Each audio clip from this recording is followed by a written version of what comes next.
Hi everyone, welcome to our YouTube channel keep it simple. आज के video में हम बात करेंगे रशिया की, जो कि जुलाई 2022 के डेटा के हिसाब से भारत का तीसरा सबसे बड़ा कोयले का सप्लायर बन गया है। तो आज के वीडियो में हम इस टॉपिक को डिटेल में डिस्कस करेंगे और ये भी बात करेंगे कि भाई क्या इंडिया में अभी भी कोयला इंपॉर्टेंट है। और इसके अलावा हम इतना सारा कोयला प्रोड्यूस करते हैं, हम दुनिया के दूसरे सबसे बड़े देश हैं जहां पे सबसे ज्यादा कोयला प्रोड्यूस किया जाता है, फिर भी हमें दूसरे देशों से कोयला क्यों खरीदना पड़ता है। तो इन सभी बातों को आज के वीडियो में डिस्कस करेंगे। और आगे बढ़ने से पहले अगर आपने अभी तक चैनल को सब्सक्राइब नहीं किया तो प्लीज सब्सक्राइब करके हमें मोटिवेट कीजिए। तो सबसे पहले अगर बात की जाए कि भाई हम इतनी ज्यादा रिन्यूएबल एनर्जी सोर्सेज की बात करते हैं, हम उन पे अपनी डिपेंडेंस बढ़ाना चाहते हैं और हमारे प्राइम मिनिस्टर ने पिछले साल कमिट भी किया था कि 2030 तक हमारी जितनी भी एनर्जी रिक्वायरमेंट है उसमें से कम 50% रिन्यूएबल सोर्सेज से पूरी की जाएंगी। तो ऐसे में क्या कोयला हमारे लिए आज की डेट में इंपॉर्टेंट रह जाता है, और अगर आज इंपॉर्टेंट है तो क्या फ्यूचर में भी ये इंपॉर्टेंट होगा? तो उसका आंसर है कि कोयला आज की डेट में हमारे लिए मोस्ट इंपॉर्टेंट फॉसिल फ्यूल है। क्योंकि अगर आप हमारी जनरेशन एनर्जी जनरेशन कैपेसिटी देखेंगे, 30 जून 2022 का ये डेटा है, आज भी हम 51% के आसपास जो एनर्जी जनरेट करते हैं उस पे कोयले पे निर्भर करते हैं। ओवरऑल 58.5% हमारी फॉसिल फ्यूल से एनर्जी जनरेट की जाती है। इसमें आपको बाकी लिग्नाइट गैस और डीजल का भी थोड़ा बहुत रोल मिलेगा। और बाकी की जो 41.5% है वो आपको जो रिन्यूएबल एनर्जी सोर्सेज हैं उससे मिलेगी, जिसमें विंड सोलर हाइड्रो ये सभी आपको दिखाई देंगे। तो इस तरह से आप देख सकते हैं कि हमारी बहुत ज्यादा रिक्वायरमेंट जो एनर्जी की है वो कोयले से पूरी की जाती है। तो कोयला डेफिनेटली आज की डेट में हमारे लिए इंपॉर्टेंट है। और अगर हम फ्यूचर की बात करें तो 2021-22 में इकोनॉमिक सर्वे आया था, उसके हिसाब से 2030 में जो कोयले की जो डिमांड प्रोजेक्ट की गई है वो 1.3 से 1.5 बिलियन टन है। जो कि उस टाइम जब ये सर्वे आया था 2021-22 में, उसके हिसाब से 63% ज्यादा होगी। तो कोयले पे फ्यूचर में भी हमारी डिपेंडेंस डेफिनेटली रहने वाली है। और अगर आप यहाँ पे देखेंगे, एक बिजनेस स्टैंडर्ड का आर्टिकल है जिसमें लिखा है कि कोल डिमांड जो है इंडिया में 2030 में पीक पे पहुंचेगी और रिन्यूएबल जो सोर्सेज हैं उनको बैकअप करेगी। तो ओवरऑल इससे साफ साफ पता लगता है कि कोयला हमारे लिए डेफिनेटली बहुत ज्यादा इंपॉर्टेंट है।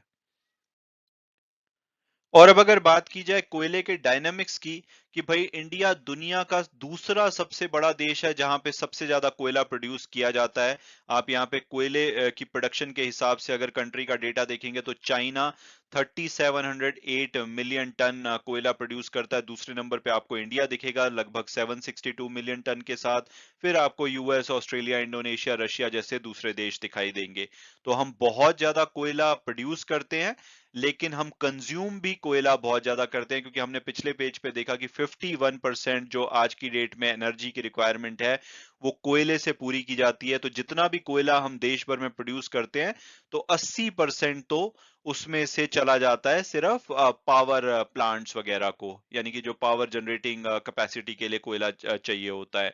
उसके अलावा हमें स्टील मेकिंग के लिए, सीमेंट मैन्युफैक्चरिंग के लिए और भी तरह से कोयला चाहिए होता है। तो इस वजह से अगर हम कंजम्पशन की बात करेंगे तो चाइना में सबसे ज्यादा कोयला कंज्यूम किया जाता है, क्योंकि वहां पे बहुत ज्यादा मैन्युफैक्चरिंग होती है जिसमें कोयले का यूज होता है। तो 4319 मिलियन टन कोयला वहां पे कंज्यूम किया जाता है। इंडिया में 966 मिलियन टन कोयला कंज्यूम किया जाता है। तो आप देख सकते हैं कि हम 762 मिलियन टन प्रोड्यूस करते हैं लेकिन हमारी कंजम्पशन उससे ज्यादा है। तो इसलिए बाकी का जो कोयला रिक्वायरमेंट होती है उसको हम इंपोर्ट करते हैं। हालांकि अभी हमारे जो इंपोर्ट हैं पिछले कुछ टाइम में कम हुए हैं, क्योंकि 2019-20 में इन्होंने 248 मिलियन टन का पीक टच किया था। लेकिन पिछले 2 साल से यानी कि 2020-21 में 215 मिलियन टन कोयला इंपोर्ट किया गया था और 2021-22 में 209 मिलियन टन। तो उस हिसाब से हमारी कोयले पे जो इंपोर्ट इंपोर्ट करने पे डिपेंडेंस है थोड़ी सी कम हुई है। और अगर हम स्टेट वाइज देखेंगे कि सबसे ज्यादा कोयला कहाँ प्रोड्यूस किया जाता है तो आपको उड़ीसा दिखेगा, 185 मिलियन टन यहाँ पे प्रोड्यूस किया जाता है। फिर उसके अलावा आपको मध्य प्रदेश, झारखंड और छत्तीसगढ़ दूसरे स्टेट्स दिखेंगे जहां पे बहुत ज्यादा मात्रा में कोयला प्रोड्यूस किया जाता है। और अब अगर बात की जाए लेटेस्ट डेवलपमेंट की, तो रशिया भारत का तीसरा लार्जेस्ट कोल सप्लायर बन गया है जुलाई 2022 के डेटा के हिसाब से। क्योंकि जुलाई में हमने रशिया से 2.06 मिलियन टन जो कोयला है वो इंपोर्ट किया है। इससे अगर हम जून से कंपेयर करें तो हमने लगभग 20% कोयला ज्यादा इंपोर्ट किया है रशिया से जून के मुकाबले में। रशिया अगर हम हिस्टोरिकली बात करें तो सिक्स्थ लार्जेस्ट कोल सप्लायर होता था इंडिया का। इंडोनेशिया हमारा सबसे बड़ा कोल सप्लायर है, उसके बाद साउथ अफ्रीका, ऑस्ट्रेलिया और यूएस रहते थे, और पांचवें नंबर पे या तो मोजाम्बिक या कोलंबिया या ऑल्टरनेटिवली ये कंट्री रहते थे। उसके बाद रशिया आता था, लेकिन अब ये छठे नंबर से बढ़ करके अब तीसरे नंबर पे आ गए हैं। हालांकि ओवरऑल जो इंडियन कोल इंपोर्ट है जून के मुकाबले 10% कम हुआ है। जून में हमने 26.29 मिलियन का रिकॉर्ड इंपोर्ट किया था, जो कि जुलाई में घट करके 23.8 मिलियन टन रह गया। तो ओवरऑल कम हुआ है, लेकिन रशिया पे हमारी जो डिपेंडेंस है वो ज्यादा हो गई है। तो हमारा जो जुलाई का डेटा है उसके हिसाब से इंडोनेशिया हमारा टॉप सप्लायर था, दूसरे नंबर पे साउथ अफ्रीका था जो कि मार्जिनली रशिया से आगे था। तो हो सकता है कि आने वाले टाइम में रशिया सेकंड नंबर पे भी पहुंच जाए। और इसके अलावा जो कोल इंपोर्ट बढ़ा है रशिया से, उसमें मेनली जो ड्राइवर है वो है सीमेंट और स्टील मैन्युफैक्चरर भारत के। और अब अगर बात की जाए कि भाई रशिया के ऊपर तो इतने सारे सैंक्शंस लगे हुए हैं, तो ऐसे में हम उनसे इतना कोयला इंपोर्ट कैसे कर पा रहे हैं? तो इसमें बहुत बड़ा रोल है आरबीआई का, जिन्होंने अभी हाल फिलहाल में जो कमोडिटीज की पेमेंट है उसको अप्रूव करा था कि हम इंडियन रुपी में उसकी पेमेंट कर सकते हैं, जिसके वजह से जो रशिया के साथ हमारा बायलैटरल ट्रेड है उसको बहुत ज्यादा मेजर बूस्ट मिला था। जब से रशिया यूक्रेन का कंफ्लिक्ट स्टार्ट हुआ है फरवरी से, उसके बाद से हमारा जो रशिया के साथ इंपोर्ट है, रशिया ने जो हमें इंपोर्ट किया है वो 5 टाइम्स बढ़ चुका है, लगभग 15 बिलियन यूएस डॉलर से भी ज्यादा हो चुका है। अगर हम पिछले साल से कंपेयर करें तो पिछले साल पूरे साल में जो रशिया ने हमें इंपोर्ट किया था वो 10 बिलियन से भी कम था। 9.87 बिलियन यूएस डॉलर उन्होंने इंपोर्ट किया था, और अब 15 बिलियन जब से रशिया यूक्रेन का कंफ्लिक्ट स्टार्ट हुआ है तब से हो गया है। ये अप्रैल मई का डेटा है, जिसमें 2 महीने में आप देख सकते हैं कि 5 बिलियन का हमारा उनके साथ इंपोर्ट हुआ है।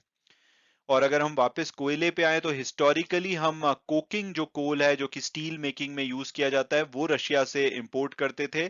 इसके अलावा ऑस्ट्रेलिया होता था जो हमारा दूसरा की सप्लायर होता था, लेकिन अब रशिया ने जो हमें बहुत ज्यादा डिस्काउंट ऑफर किया था, क्योंकि दुनिया भर के कंट्रीज उनसे कोयला नहीं खरीद रहे थे, तो ऐसे में इंडिया को उन्होंने बहुत भर भर के डिस्काउंट दिया था, जिसकी वजह से हमने थर्मल कोल जो कि मेनली पावर जनरेशन में यूज किया जाता है वो भी अब इंपोर्ट करना शुरू कर दिया है। और थर्मल कोर का अगर हम इंपोर्ट देखेंगे तो रशिया से जुलाई में 70.3% बढ़ा है जून के मुकाबले में। और इसके अलावा अगर हम कोकिंग कोल का अगर बात करें तो वो भी 2/3 बढ़ चुका है जून के मुकाबले में। और ऐसे में जब दुनिया भर में कोयले के प्राइसेस बढ़ रहे थे, तो हमारे को ये बड़ा हेल्प किया है रशिया का डिस्काउंटेड कोल। मैं उम्मीद करता हूं कि आपको ये वीडियो पसंद आया होगा और आपने कुछ नया जाना होगा। Thanks so much for watching the video and God bless you all.